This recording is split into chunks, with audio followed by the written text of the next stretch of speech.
Vancouver.mediaco.ca.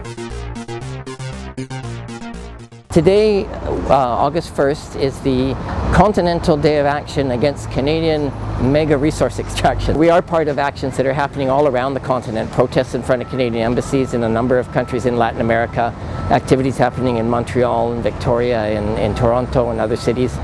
What we're trying to do, at least here in Vancouver, is both put the mining companies here on notice that people here in Vancouver are aware of and watching their actions in other countries.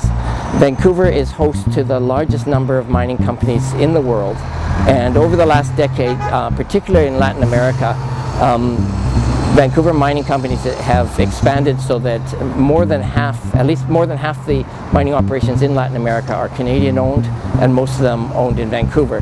So we're also trying to raise the awareness of people in Vancouver that right here where we are on the corner of Burrard and Georgia, we're within 2 or 3 blocks from some 500 mining companies involved in some pretty destructive action around the world.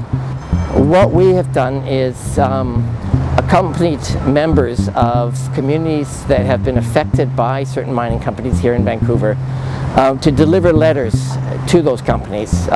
In the case of Goldcorp, last month there was an international health tribunal where they heard testimony from people from a number of countries that are affected by Goldcorp's mines, and so we delivered the ruling of that international health tribunal to Goldcorp. In the case of Goldcorp, they received the letter, but they got very upset that we had brought media with us.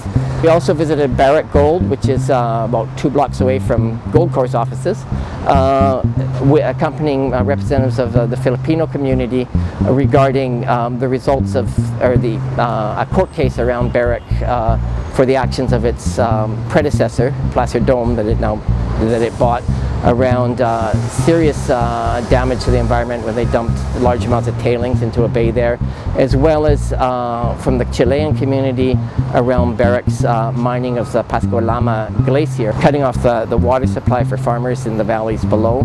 We visited First Majestic Silver, which is involved in a serious conflict with the Wixárati people in northern Mexico, over a plan to strip mine their sacred mountain. Fortuna Silver is a company that has mining operations in Oaxaca.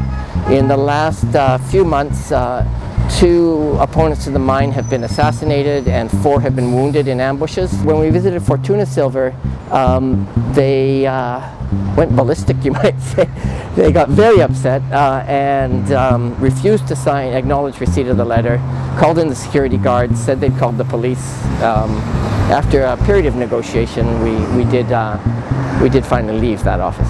The vigil is our way of sort of paying homage to the large numbers of people that have been assassinated in Latin America in the last few years for their opposition to the Vancouver-based mining companies. I think most Canadians are not aware of how involved we, as the Canadian public and the Canadian state, are involved in this.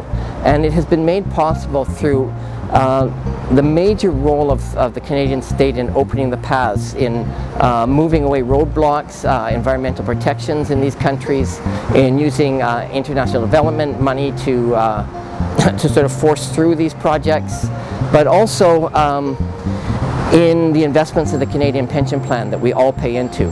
So over the last 14 years, the Canadian pension plan that used to be invested in government savings bonds has become invested in the private sector, primarily in the Toronto Stock Exchange.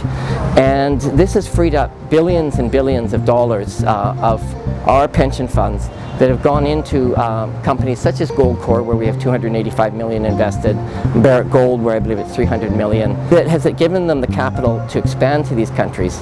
And so in that way, each one of us that pays into the CPP are profiting from the violence and environmental destruction that these companies are carrying out.